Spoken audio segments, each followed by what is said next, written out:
So we source నుంచి చాలా మంది స్టూడెంట్స్ అబ్రాడ్ కి వెళ్తూ వాళ్ళ డ్రీమ్స్ ని ఫుల్ఫిల్ చేసుకుంటున్నారు. సో ప్రెసెంట్ మనతో పాటు నితీష్ కుమార్ జార్జియా వెళ్తున్నారు ఎంబీబీఎస్ స్టడీస్ కోసం. ఒక్కసారి మాట్లాడదాం. Hello, hello first of all చెప్పండి. కంగ్రాచులేషన్స్. థ్యాంక్స్. ఓకే, ఎలా ఫీల్ అవుతున్నారు? ఎంబీబీఎస్ అక్కడ బాగుంటుంది. ఓకే అంటే కొంచెం సేఫ్ కంట్రీ అక్కడ, అంతా బాగుంటుంది. ఓకే. సో అంటే రీసోర్స్ కొంచెం మంచి consultancy. Okay, so how you found first of all we source? అంటే మా ఫ్రెండ్ చెప్పాడు. మీ ఫ్రెండ్ సజెస్ట్ చేశాడు.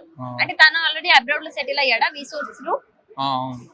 ఓకే, సో తన జర్నీ చూసాక మీకు సేఫ్ అనిపించి మీరు వి సోర్స్ ని కంప్లీట్ గా ట్రస్ట్ చేశారు, అంతేనా?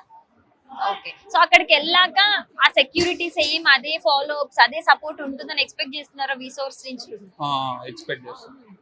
Okay, okay. సో నాకు తెలిసి మీకు కొంచెం నర్వస్ గా ఉన్నట్టున్నారు, కొంచెం టెన్షన్ గా అవును. దూరం వెళ్తున్నందుకు, అంతేనా? అంతే.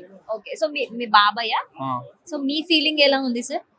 అంటే మేడం మా ఫీలింగ్ ఏమంటే మా పిల్లలు అక్కడ పోయి సెటిల్ అయితే ఇంకా ఇంకా కొంతమందిని పంపిస్తాం అక్కడికి, ఓకే మాకు ఒక ధైర్యం వస్తుంది. ఓకే, సో వి సోర్స్ ని ఎలా ట్రస్ట్ చేశారు మీరు? ఫస్ట్ అంటే మీకు రివ్యూస్ తీసుకున్నారా, ఎంక్వైరీస్ చేసుకున్నారా?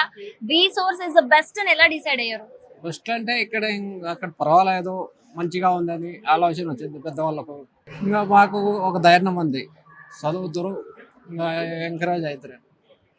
ఓకే, సో అలా ట్రస్ట్ చేసి రివ్యూస్ తీసుకొని మీరు ఫైనల్ గా వి సోర్స్ ఇస్ ద బెస్ట్ అనుకున్నారు, అంతేనా? మంచి జరుగుతుందని మేము డిసైడ్ అయినాం. ఓకే, సో బాగా సపోర్ట్ చేశారా వాళ్ళు త్రూ అవుట్ ద జర్నీ? ఈ ఫార్మాలిటీస్ కి, డౌట్స్ కి, మీకు హాస్టల్ ఫెసిలిటీస్ కావచ్చు, అన్నిటి పరంగా కూడా చాలా డౌట్స్ ఉంటాయి కదా, బట్ అన్నిటికీ మీరు వాళ్ళు హెల్ప్ చేశారా? డౌట్ ఏం లేవు, అన్ని డిసైడ్ అయినాం బాగానే, పర్వాలేదు. Thank you so much.